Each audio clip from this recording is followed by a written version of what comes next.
Loafer manager ಏನ್ ಅನ್ಕೊಂಡವ್ನು ಏನ್ ಸ್ಯಾಲ್ರಿಗೆ ಏನ್ ಬೆಲೆ ಇಲ್ವಾ ಇವತ್ತೈತೆ ಅವ್ನಿಗೆ ಇರ ಮಚಾಕು ಎಷ್ಟಾಗುತ್ತೆ ನಿನ್ ಸ್ಯಾಲ್ರಿ 25,300 ರೂಪಾಯಿ ಬಂತು ಮಚ್ಚ. ಅವ್ನ ಅಕ್ಕನ ಐತೆ ಅವ್ನಿಗೆ 7,900 ರೂಪಾಯಿ ಹಾಕೊಂಡು ಆಡಿಟರ್ಗೆ ಇನ್ಫಾರ್ಮ್ ಮಾಡಿದೀನಿ, ಅವ್ರು ನೋಡ್ಕೊಂತ ಬಿಡಿ.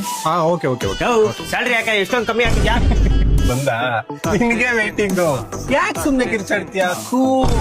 ಬಿಪಿ ಮಾತ್ರ ಏನಾದ್ರು ತರಿಸ್ತಾ? ನೀನ್ ಬತ್ತೆ ಅಂತ ಗೊತ್ತಿಟ್ಕೊಡು, ಅದಕ್ಕೆ ನೀನ್ ಖರ್ಚು ಮಾಡ್ತಿರೋ 1 ರೂಪಾಯಿ ಲೆಕ್ಕ ಬರ್ದಿಕ್ಕಿದೀನಿ. ನನ್ಗೆ ತಿಕ್ಕ ಹೊರಿಸ್ತಾ ಇದೆಯಾ ಇವತ್ತು? ಅದೇನ್ ಲೆಕ್ಕ ಬರ್ದಿದ್ಯಾ ಹೇಳು? ಲೆಕ್ಕನಾ?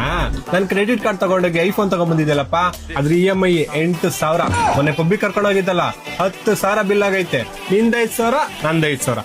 ಅದಲ್ದೇನೆ 5,000 ಶಾಪಿಂಗ್ ಮಾಡಿದ್ಯಾ, ಪ್ಲಸ್ 250 ರೂಪಾಯಿ ಸಿಗರೇಟು.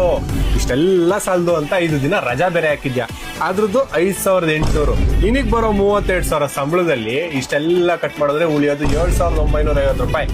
ಮಾನ ಮರ್ಯಾದೆ ಇದ್ರೆ ಇದನ್ನ ತಗೊಂಡೋಗಿ ಕೆಲಸ ಮಾಡು. ಮ್ಯಾನೇಜರ್, ಇಷ್ಟು ದಿನ ನೀನ್ ಅಯ್ಯೋ ಅನ್ಸ್ಕೊಂಡ್ ಬದುಕಿದಕ್ಕೆ ಇವತ್ತೊಂದೇ ದಿನ ಹಾಕೊಂಡ್ ಜಡ್ದ್ಬಿಟ್ಟೆ ಅಲ್ವಾ? ಇರ್ಲಿ ಕಣ, ಐತೆ ನಿನಗೆ. ನನಗೆ ಐತೆ ಅಂತ ಗೊತ್ತು. ಫಸ್ಟ್ ID ಕಾರ್ಡ್ ಹಾಕೊಂಡೋಗಲಿ, ವಾಚ್ಮನ್ ಒಂದು ಬರಿಕ್ ಹಾಕ್ತಾನೆ.